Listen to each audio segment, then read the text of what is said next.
Well, joining me now virtually to discuss this and much more, I have DAMILOLA AKINBAMI, Senior Manager, Clients and Industries, Deloitte. Thank you very much for joining us on the Breakfast Show this morning. Thank you for having me. Good morning. Now, in the March report we had, the Consumer Price Index, which measures inflation, increased to 15.92% on a year-on-year basis. This is about 2.25% lower than the 18.17% recorded in March last year. Now, on a month-on-month basis as well, we've seen the headline index increase to 1.74% in March. Do you think the margin for the month of April will mimic somewhat the same pattern we've seen? Let's also put into consideration the increases we've seen in energy prices and food inflation, which really remain the key drivers of inflation both on the domestic and global front. Yes, it's very likely that April numbers, the inflation numbers for April, will mimic past trends. And I'm expecting that the inflation numbers will actually cross the 16% threshold from 15.92 in March. And if this happens, it will be the third monthly consecutive increase, and it would also be the highest level of inflation since September 2021, when inflation was around 16.63%. And what is driving this upward movement in inflation? The factors are basically cost push and predominantly supply driven factors. So for instance, rising imported inflation. We know what's going on in the global economy. The US, for instance, recorded a 40-year high in its inflation rate of about 8.5% in March. The UK also recorded a 30-year high of about 7%. And even in the regional markets, we are seeing that increase in consumer prices. And this has been exacerbated by the ongoing Russia-Ukraine war, which has driven or pushed food prices, commodity prices, and even energy prices upwards. And aside from that, what is also impacting on imported inflation in Nigeria is the exchange rate pass-through effect. Nigeria is a highly import-dependent economy. Some analysts will put our marginal propensity to import around 24%, as at 2020. But I am of the opinion that this is even much higher, about 30%.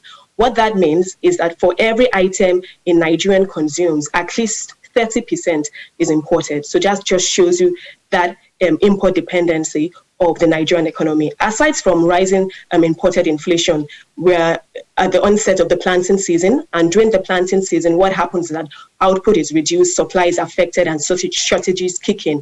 And obviously, this would lead to higher food prices. Also, you mentioned energy prices. That's a good one. This is also a major factor driving consumer prices in Nigeria, and even globally.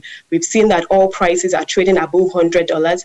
And for Nigeria, higher oil prices, like a double-edged sword.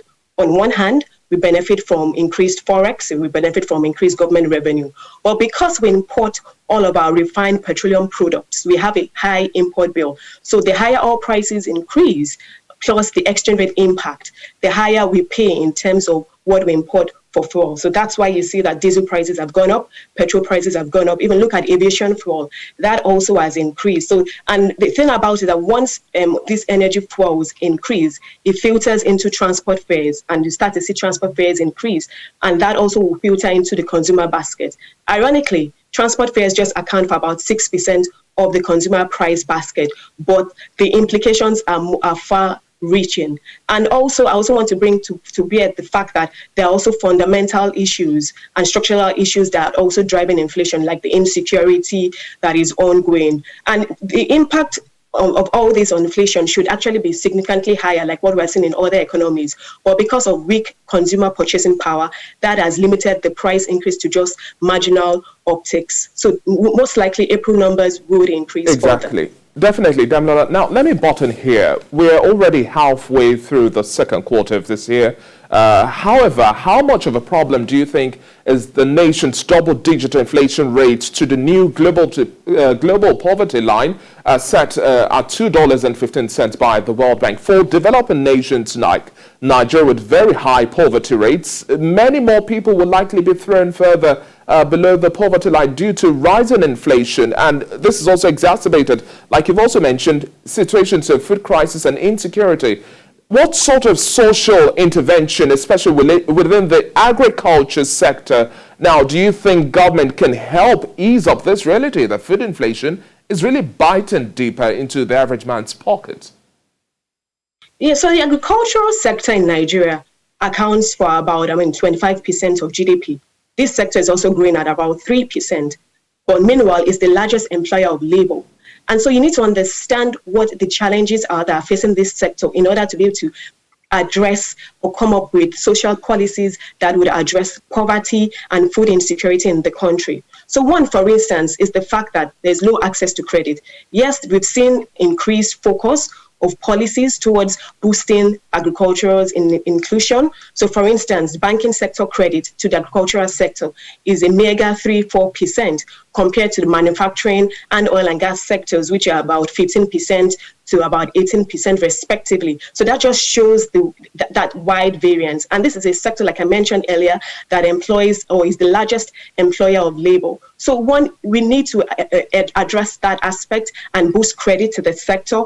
Also, employment is a very important key when you're talking about poverty, eradicating poverty and alleviating poverty. So one social intervention policy would be to boost employment opportunities in the country, create an enabling environment. Because if there's an enabling environment, investors will be attracted to that environment and want to invest. And therefore, we would see that boost and increase in output. Once output increases and productivity is enhanced, therefore, we will see an increase in sales, revenue, companies will be able to employ more. So creating employment measures or implementing employment measures definitely would help to address the poverty issue in Nigeria. Also, unlocking the value chain across the agricultural sector, because one major issue is post-harvest losses. If you address that, to an extent, you address the food insecurity in Nigeria, and that will help in addressing poverty. Now, wrapping up our conversation, we also expect the Monetary Policy Committee meeting of the Central Bank of Nigeria later by the close of this month. Yes. The ASNOs, according to the outgoing governor, Godwin Emefiele, since he's also expressed interest to run for president, he's expected to step down. And he says that some of the ASNOs in a prior speech are growing thinner. What sort of policy direction do you think the MPC will likely take on, especially to rein in inflation? Do you see a tightening, maintenance, or loosening, and the impact of these rates on the economy? Well, economic indicators are actually in favor of a tightening. And if you look at what's happening globally and regionally, a lot of monetary authorities have begun to normalize monetary policy rates. We know that the US has increased interest rates so far this year by about 75 basis points. The Bank of England has done so.